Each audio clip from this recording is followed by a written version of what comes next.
Yes, berapa yang mengatakan kamu disuruh Tuhanmu masuk ke Bapak aja lifestyle? 3. Bapak aja 3. Kan? Yang menghina itu kau. Memang ajaran kau memang gak ada baik-baiknya. Baru kau tunjukkan. Bilangan pasal 9 ayat 22. Berapa lama pun juga awan itu diam di atas kemah suci, baik 2 hari, baik sebulan atau lebih lama, maka orang Israel tetap berkemah dan tidak berangkat. Tetapi apabila awan itu naik, barulah mereka berangkat. Kemah suci itu kemah apa?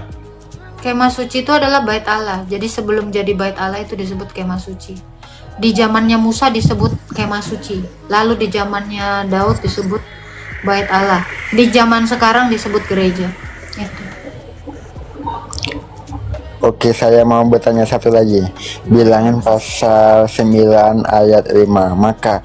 Maka mereka merayakan Paskah pada bulan yang pertama, pada hari yang ke-14 bulan itu, pada waktu senja di padang gurun Sinai, tetap seperti yang diperintahkan Tuhan kepada Musa. Demikian dilakukan orang Israel. Gunung Sinai itu yang 3 agama itu kan, Yahudi, Islam, dan Kristen kan? Bukan, Gunung Sinai itu bukan 3 agama. Gunung Sinai itu gunung di mana Musa itu mendapatkan Taurat. Gitu. Menerima Taurat dari Tuhan Yesus itu. Tidak pernah Gunung Sinai itu disebut gunung 3 agama. Oh, itu yang dulu Musa dapat kitab Taurat kan? Bukan kitab, menerima 10 perintah Tuhan, bukan kitab. Oh, yang 10 hukum Taurat. Ya, itu. Oke, ada lagi? Sudah ya. Terima kasih. Oke, maka Sama-sama. Semangat belajarnya ya, Angga ya. Bagus ini Angga ini. Rajin dia belajar. Jadi dulu pertama sekali kurban itu, ini aku jelasin sedikit ya tentang kata kemah pertemuan atau kemah suci. Jadi dulu ini dari sinilah makanya ada yang namanya perubahan, bukan perubahan makna ya, perubahan peradaban ya.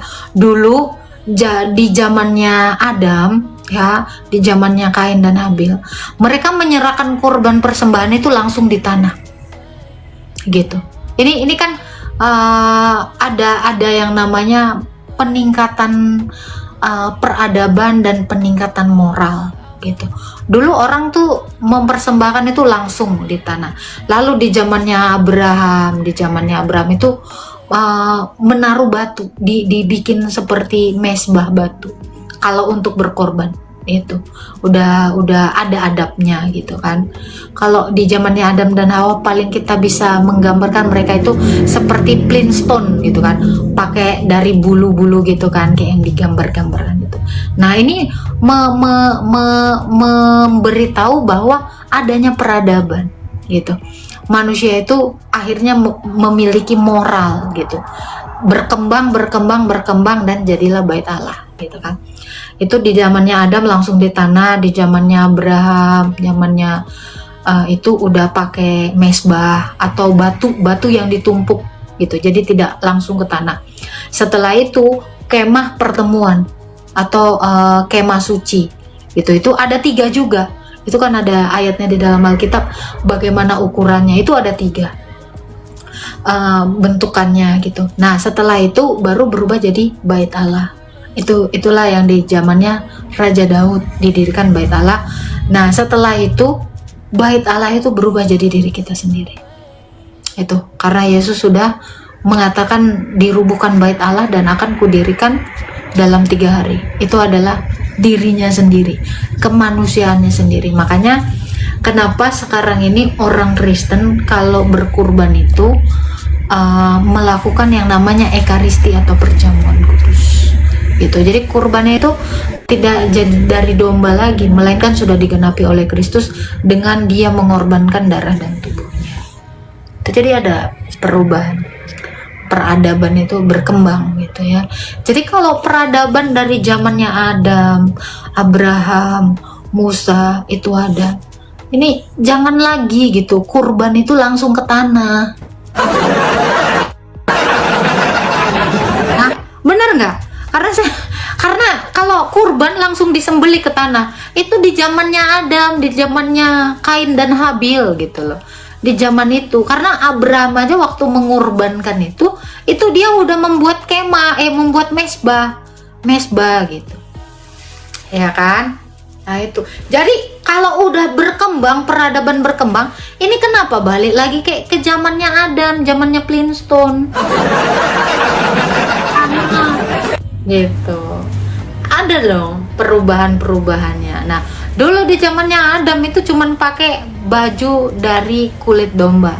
Di zamannya Musa udah ada jubah, udah ada baju efod gitu ya. Jadi jangan lagi nggak pakai baju kayak di zamannya Flintstone gitu loh. Iya kan? Abraham aja film Hercules. Nah, Abraham aja itu udah punya jubah gitu loh. Ini kok entahlah gitu ya kan. Biasalah. Gitu. Paham ya? Paham lah. Jadi kalau mau nanya kan, apa itu Kak kemah pertemuan? Itu tempat kurban, tempat orang-orang Israel itu beribadah atau berliturgi di dalamnya.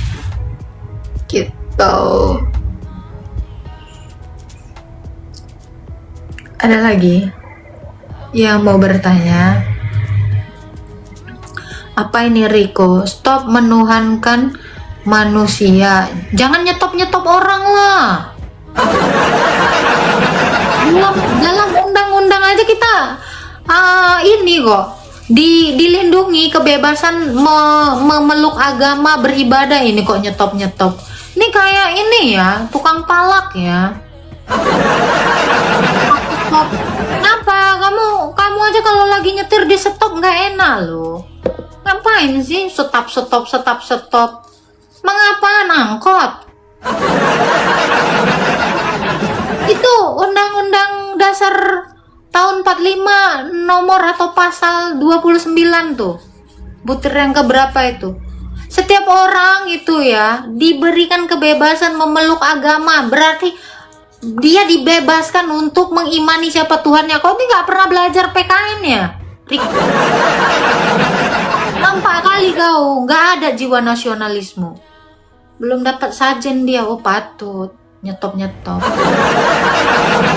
Jangan kayak gitu yang bilang stop. Jangan di stop.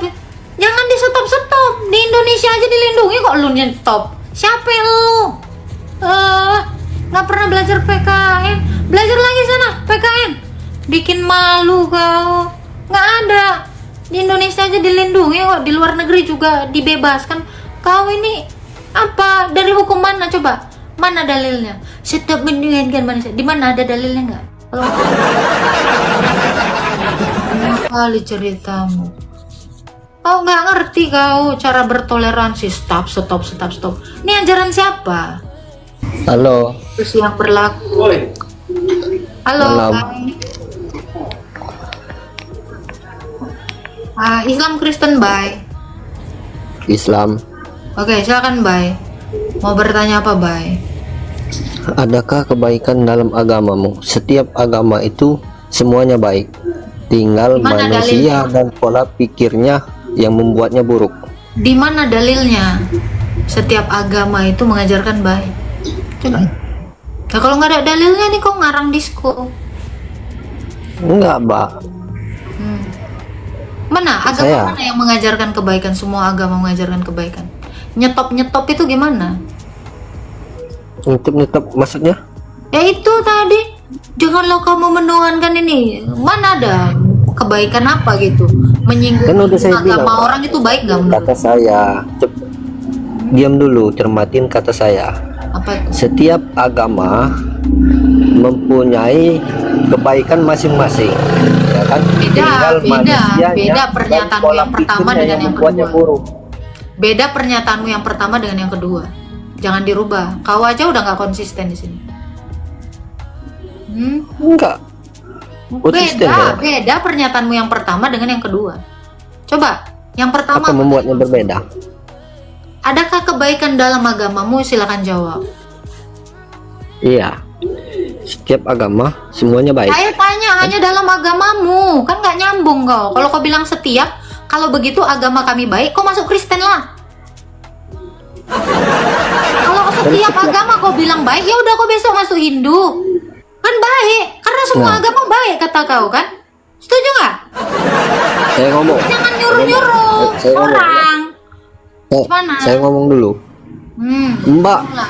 bikin kayak gini baik nggak di Apa? agama Mbak?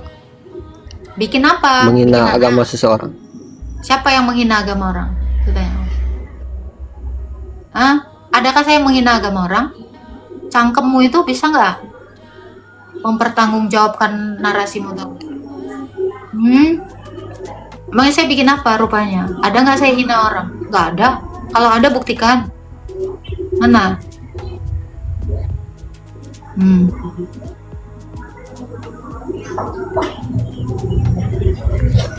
Enggak, Mbak bikin lip kayak gini baik nggak untuk agama Mbak? Baiklah, orang saya memberitakan firman Tuhan kok. Baik, saya ini lagi Nah. disuruh sama Tuhan saya untuk memberitakan Injil. Loh, ini perintah Tuhan saya. Nah, saya perintah Tuhan saya masuk room ini. Mana dalilnya? Kamu masuk room saya. Kalau saya bisa saya tunjukkan. Nah, Matius 28 ayat 19. Nah, kalau kamu diperintahkan Tuhanmu masuk lip ini, mana dalilnya? Kamu jangan bohong kalau Saya Tuhan masuk nggak sini ada. Oke, oleh Quran surah hati berapa saya, yang Mbak, mengatakan kamu digerakkan masuk oleh live Tuhan saya? Quran surah berapa? biar menyadarkan onten-onten. Coba dah, mana Quran surah berapa? Punya Quran bapak surah aja berapa?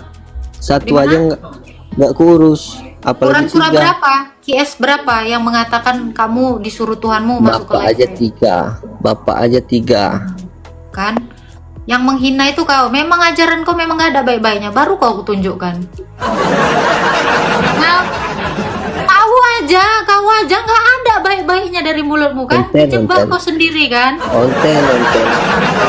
Orang nggak baik di bawah aja bang, kan? Kemakan sendiri omong. Semua agama mengajarkan kebaikan, tiba-tiba kau nggak baik. Bapak 3 apa? Bapak siapa 3 dek? Langsung keluar kan? Pertama kok sok wise, alah. Keluar, udah pasti. Dia bilang ya, semua agama mengajarkan kebaikan. Tiba-tiba mulut dia disuruh Tuhan. Tadi dia bilang gitu kan, saya diperintahkan Tuhan saya katanya. Langsung kerasukan dia. Nah lah bang, kau daripada kerasukan mending kau ngasih aku kereta api. Nah, tuh. Udah. Kayak gitu, memang pertama doang, nggak ada konsistensinya. Pertama dia ngomong, semua agama mengajarkan kebaikan. Itu kurekam di kepalaku. Yang kedua, lain lagi ceritanya. Ya kan, Iqbal kayak kau kan? Nah.